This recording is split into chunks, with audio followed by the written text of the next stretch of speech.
साथियों,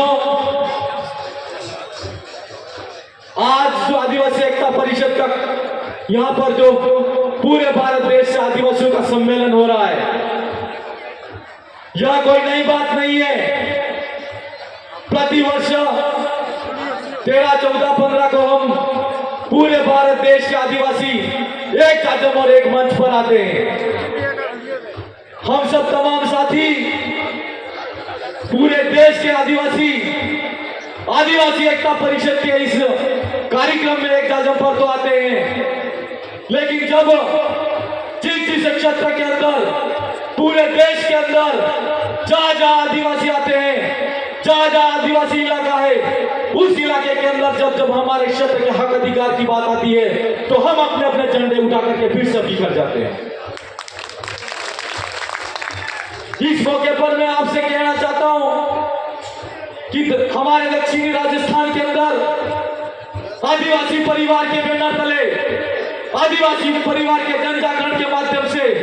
इस देश के अंदर जो जन जागरण हुआ है, और राजस्थान के असेंबली के अंदर 4 एमएलए जो भारत आदिवासी पार्टी से जाते हैं, और राजस्थान से सांसद के रूप में आदिवासियों के प्रतिनिधित्व के रूप में एक सांसद भेजा जाता है। हम सब भारत के आदिवासियों को कहना है कि अगर हम आज इस आदिवासी एकता परिषद के कार्यक्रम के माध्यम से हमारा मैसेज देना चाहते हैं कि जिस क्षेत्र के अंदर जहां राज्य के अंदर आदिवासी रहते हैं, हम सुनते आ रहे हैं भी कुछ समय पहले से कि हमारे क्षेत्र के जहां से मेला जाते हैं, एमपी आते हैं, उस क्षेत्र के अंदर की जो समस्याएं हैं वो विधानसभा के अंदर नहीं जाती है, संसद के अंदर नहीं जाती है। यह समस्याएं क्यों आ रही है, इस बात पर सोचना होगा हम सबको। यह समस्या इसलिए आ रही है कि आज तक हमारे 78 साल के इसका भारत देश के अंदर हम लोगों ने जिन लोगों को वोट दिया, लेकिन उन लोगों को वोट तो हम लोगों ने दिया, वो लोग हमारे थे, लेकिन उनका रिमोट किसी और के हाथ में था, हमारी समाज की जाजम के हाथ में नहीं था। मैं आप सबसे पूछना चाहता हूं कि अगर जिस क्षेत्र से इस देश की लोकतांत्रिक व्यवस्था ने हम सबको हमारे प्रतिनिधित्व, हमारे हक अधिकार के लिए अगर किसी एमएलए को या एमपी को चुनने का मौका दिया है, तो क्या वो एमएलए एमपी पार्टी के प्रति उत्तरदायी होना चाहिए, क्या उस क्षेत्र के प्रति उत्तरदायी होना चाहिए, क्षेत्र के प्रति उत्तरदायी होना चाहिए। यह व्यवस्था हमारे बाप दादू की व्यवस्था है, जिसको हम गांव गणराज्य की व्यवस्था कहते हैं, पटेल मुखी की व्यवस्था कहते हैं, गांव और समाज के अंदर हम जाजम की व्यवस्था जिसको कहते हैं। हम आप सबसे कहना चाहते हैं कि जो हमारे बाप दादू की व्यवस्था थी, उस व्यवस्था को फिर से खड़ी करो, और उस व्यवस्था को हम लोगों को मानना होगा, और उस व्यवस्था से निकला हुआ आदमी निश्चित तौर पर हमको भरोसा है, अगर इस देश के अंदर स्टैच्यू ऑफ यूनिटी जैसा कुछ बनेगा और हजारों आदिवासियों का विस्थापन होगा, अगर कोई आदिवासियों के मुंह पर पेशाब करेगा और निश्चित तौर पर वो आदिवासियों के लिए बोलेगा, और हमको भरोसा है कि मणिपुर के अंदर जिस तरह आदिवासी बेटियों को नंगा घुमाया जाता है और वहां के एमएलए एमपी वहां पर अपना मुंह चुप करके बैठे रहते हैं, हम आपसे कहना चाहते हैं कि आज 78 साल हो गए इस देश के अंदर आदिवासियों को हमारा कितने हक अधिकार के लिए उन लोगों ने बोला। आज आदिवासियों को शिक्षा अच्छी नहीं मिल रही है, ये कहा जाता है। हम पूछना चाहते हैं सरकारों से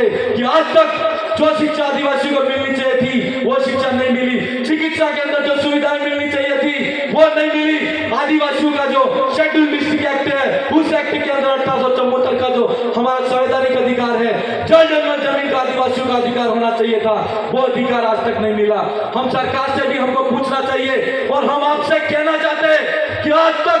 78 साल के अंदर आपने जिन एमएलए एमपी को बनाया है, उनसे सवाल खड़ा करो और उनको पूछो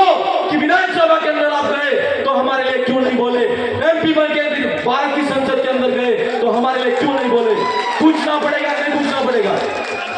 ये सवाल है हमारा आपसे। और हम आपसे यह भी कहना चाहते हैं कि आज आदिवासियों का अगर सरकार आजादी का अमृत महोत्सव मना रही है और सरकार ये कह रही है कि इस देश के अंदर विकास हो रहा है, हम सरकार से पूछना चाहते हैं क्या आपने रेलवे बनाई, रेलवे किसकी जमीन पे निकाली, आपने कॉरिडोर निकाले, कॉरिडोर किसकी जमीन पे निकाले। आज हम सरकार से भी कहना है और आप सबको भी सवाल करने का अधिकार और सवाल करना चाहिए कि आदिवासियों का कितना विस्थापन हुआ है इस देश के अंदर, और आदिवासियों का जितना विनाश सरकारों ने किया है इतना किसी का नहीं हुआ। इसका मूल कारण यह है कि हमने हमारी जाजम व्यवस्था से हमारे एमएलए एमपी को नहीं चुना, हमने हमारे जाजम व्यवस्था से हमारे नेता को नहीं कभी जाजम पर बिठाया, नहीं तो निश्चित तौर पर हमारे एमएलए होते अगर हमारी जाजम से जाते तो हमारी बात करते। हमारा आपसे कहना है कि आज ये लड़ाई फिर से खड़ी करने की जरूरत है। और आदिवासी परिवार के आदिवासी एकता परिषद के तमाम कार्यकर्ताओं से कहना चाहता हूं, यह 3 दिवसीय कार्यक्रम होता है। इस कार्यक्रम का एक हिस्सा चाहे 3 घंटे का हो, 4 घंटे का हो, पूरे देश के जितने एमएलए एमपी हैं उनका भी एक मीटिंग होना चाहिए। इसलिए होना जरूरी है कि आप सब ने अपनी असेंबली में जितने लोग आप पे विश्वास करके विधानसभा के अंदर भेजा, विश्वास करके आपको संसद के अंदर भेजा, आपने क्या क्या उनके लिए किया यह पूछना पड़ेगा। और इसके लिए आदिवासी एकता परिषद के तमाम कार्यकर्ता टीम को कहना चाहता हूं कि मुझे चिट्ठी आ गई है, लेकिन निश्चित तौर पर मुझे भरोसा है कि आप जिस तरह से दक्षिणी राजस्थान के अंदर एक स्वतंत्र आवाज के रूप में स्वतंत्र रूप से हम लोगों ने हमारे वहां पर कारवा खड़ा किया है, निश्चित तौर पर आगे भरोसा है ये कारवा पूरे देश के अंदर बढ़ेगा। और इस मौके पर एक और बात भी कहना चाहते हैं कि जो दक्षिणी राजस्थान के अंदर हमारे मानगढ़ की पहाड़ी पर सभा के माध्यम से